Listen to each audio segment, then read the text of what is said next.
everybody, I'm going to make what's called a shepherd's pie. Now this is a traditional pub food from England, but I certainly love it here. And I lucked out because Aldi, which is just open near us, has ground lamb. And it's a 1 pound package and it's only $5.99 a pound. So that's absolutely fantastic. This is great. And no antibiotics, no added hormones, vegetarian fed, so good housekeeping seal of approval as well. So I'm very excited, and it's also halal. So that's pretty rare to find something that's packaged and halal. So I'm excited, and I'm looking forward to making this shepherd's pie. Now I'm going to add onions, mushrooms, carrots, and then I'm going to saute the ground lamb first. Then I'll saute the other things, add it all together. I'm going to put it in a baking dish. I got to make some mashed potatoes to go on top of it, and then you bake it all together. So I need 2 hands to do this, but I'm going to get the package open, start sauteing it, chopping up my onions, peeling the carrots, getting everything ready. Okay, so I've got my saucepan on about medium heat. And I'm going to add in the ground lamb. Now the ground lamb, if you can look at it, you see it, all the fat in there. That's a lot of fat. So I don't need to add any olive oil to the pot when I'm browning the ground lamb. So I'm just going to add this in. Nice sizzle. Okay, and then we're going to use, I have this spatula, this wooden handled, non-sticking, heat resistant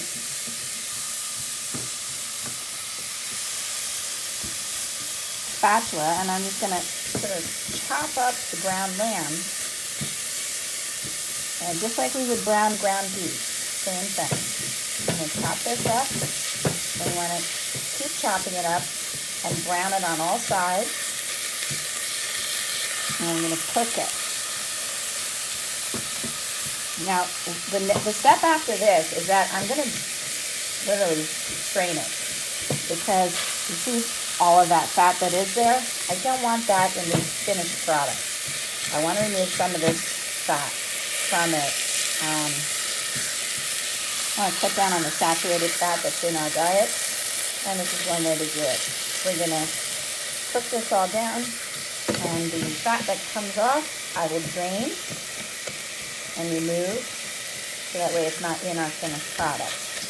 So this is going to take a while. I got to keep cooking this, so I'll come back and show you in a minute. So our ground lamb is all browned now, and you can still see that there is some sizzling, and there's a bit of fat, so I'm going to strain it off, and I'm just going to got my strainer in the sink,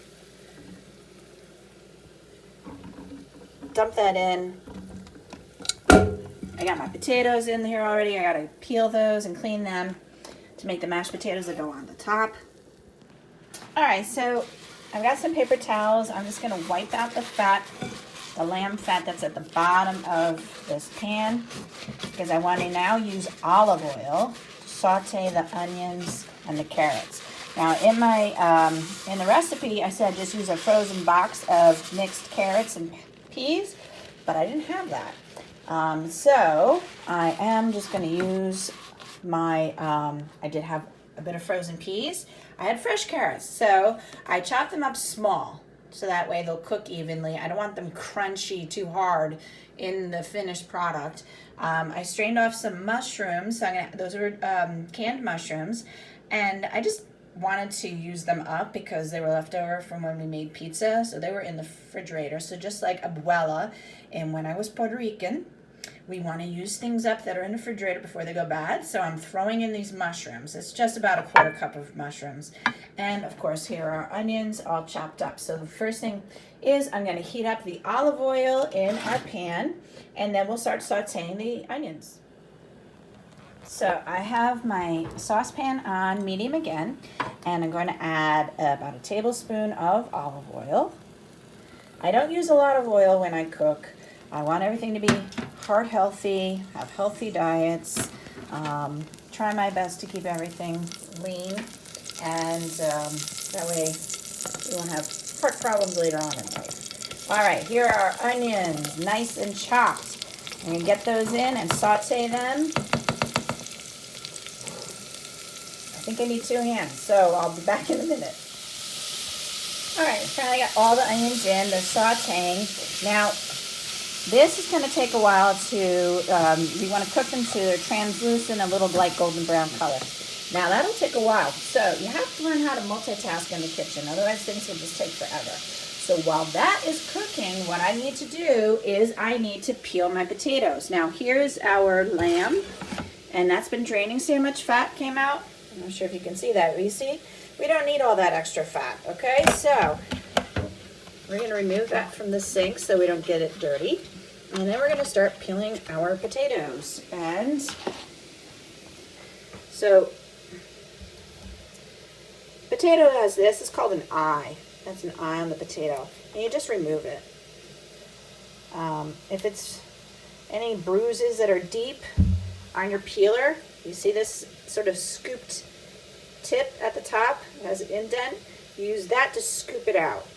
So always good idea to wash your potatoes first, get off any extra dirt that might be on it.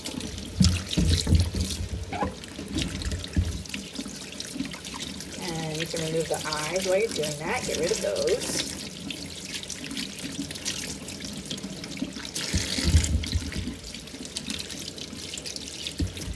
And then you're going to start peeling. Okay, so I need 2 hands to use the peeler. And I'll show you how they look after they get peeled. And then I got to cut them up, and we're going to cut them up in order to cook them quickly. So I want to cut them small.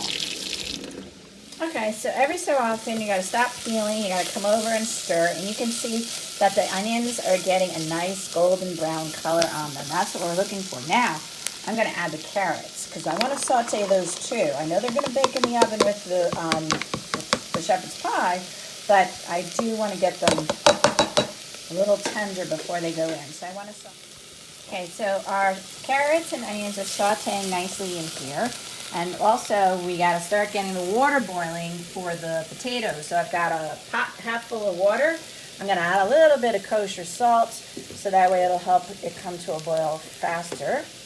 And I'm just going to sprinkle a little bit in and go back to our potato peeling. Now, I have a bowl of cold water in here. Once I peel the potato, I put it in the cold water.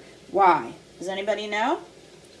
I'm putting it in here to prevent it from oxidizing. When a potato oxidizes, it starts to turn gray, sometimes black. It looks very unappealing. So to prevent that from happening, we're going to put it in the cold water. Okay, so after I cut them too, I'll put them back in cold water just to keep them from oxidizing, since I am doing 2 things at once and I keep stopping and starting the different tasks. So I don't want them to get dark. All right, so now I'm beginning to cut them. Now we finished peeling everything. My little helper is helping me clean up the sink. And now I'm cutting them. So this was a big potato, about the same size as this one. So I cut it into 3. And then I cut each third into half. And then I cut them into small pieces like this. And this will help it cook very fast because they're so small. Can I cut it? Okay, hold on. All right, so I added the mushrooms into our onions and carrots. They sauteed for a while, so they're nice and tender. And now we're gonna add the ground beef back. But we're also gonna add our seasoning. So I've got Worcester sauce, A1. We're gonna add a tablespoon of each. And then we need 1.5 cups of beef broth. Now, I didn't have any beef broth, but I did have this bouillon. So I'm going to make this. Mama, I'm done. Thank you. See, I have all our potatoes cut. Now, honey, can you get the rest of the potatoes, peel the skins, and put them in the garbage, please? I can't. I have to. Okay, just leave it there. Oh, okay. Thank you. You are a strong young lady. Thank you very much. It was good timing because you notice our water has just come to a boil. And we got to add the potatoes into that. So watch out. This is hot. Watch out. Watch out. Okay, we are going to add our potatoes. Oh, you dropped one. Sorry. I know. Okay, let's put in the potatoes. Ooh. I have some more. Okay, put it in the bowl. Thank you. Add those in. Very good. Now, what else are we going to put in? They have to cook first, so let's let them cook. Let's measure. I have the tablespoon measure. We're going to add the A1, the Worcester, and then we're going to do the beef bouillon. Sorry. We got to get 1.5 cups, so I want to use the green part. we'll add probably I'm a using tablespoon of this I want to use number and 1. a cup and a half of water. But Mom. then also, my Mommy, good which friend, one's number? this one. This is a tablespoon. This one, green. Okay. Oh no, that's teaspoon. Yellow. Yellow is tablespoon. Can you hold that? Okay. Thank you. Okay, so Vegemite. Remember our Australian Vegemite yeast extract? Apparently, my friend who is in England told me this is a umami. It is a flavor enhancer. So I'm going to try to add just a little bit of this. I don't want to scare everybody away. So I'm going to add probably a teaspoon of this to it as well. So let me get all that measured out and add it in. Come right back. And we got to cook the potatoes. Okay, so wait. Now we have in the pot, you can see we have the Vegemite, the Worcester, A1, and the bouillon. Now we're going to add water, but first, no. I said first we have to add the flour. Silly. I told you. We have to add the flour first, then we add the water. All right, so we are going to add 1 tablespoon of flour to our water. And you know why we're adding that? Go ahead, honey. Put it in. Why do we add the flour to the water? Do you know? All right, so stir the flour into the water. There you go. You can just use the measuring spoon to stir it in. We want to stir it in because we don't want any lumps. All right, so you got to kind of stir it in a bit vigorously. All right, so we got lumps in that. We need a little whisk. So we're going to get a little whisk, and we're going to whisk that in to break up all the flour lumps, and then we'll add it to this, and that flour is going to be our thickening agent, and that's going to make sort of like a gravy. So we're going to get this back on and bring it to a boil. We're going to stir all of our flavorings in, and we're going to whisk that flour in to break it all up. Here's our little whisk. Go ahead, stir it. I need you to stir vigorously. Vigorously, a lot. Break up the lumps. Mommy, do it here. Yeah? You got it? Keep stirring. All right. That's a lot of strength going in there. And there, oh, there's 1 lump left. Can you get that lump? Get all those lumps out. All right. And sorry, I forgot to tell you. We're going to boil the potatoes for 15 minutes until they are fork tender. I'm done. And then we'll strain them. Okay? You're done? Okay, let's check this out. Let's see. Get rid of all those lumps, and then we will add it into here. Will you put that in the sink, please? Sure. Thank you. Okay. There you go. Thank you so much. Added all of that in. Now that goes in the sink too. Don't throw it though. Put it in gently. Thank you. All right, we're going to stir all of this together, bring it to a boil. Then we'll add back in the ground lamb that was browned. And our peas have been defrosting. Just on top, we don't need to cook them ahead of time. I don't want them overcooked and mushy. I know some people do like mushy peas. Most British people do. I don't like my peas mushy. So we're going to bring that to a boil. And we'll add the ground beef. So that's going to take a while, so I'll come back.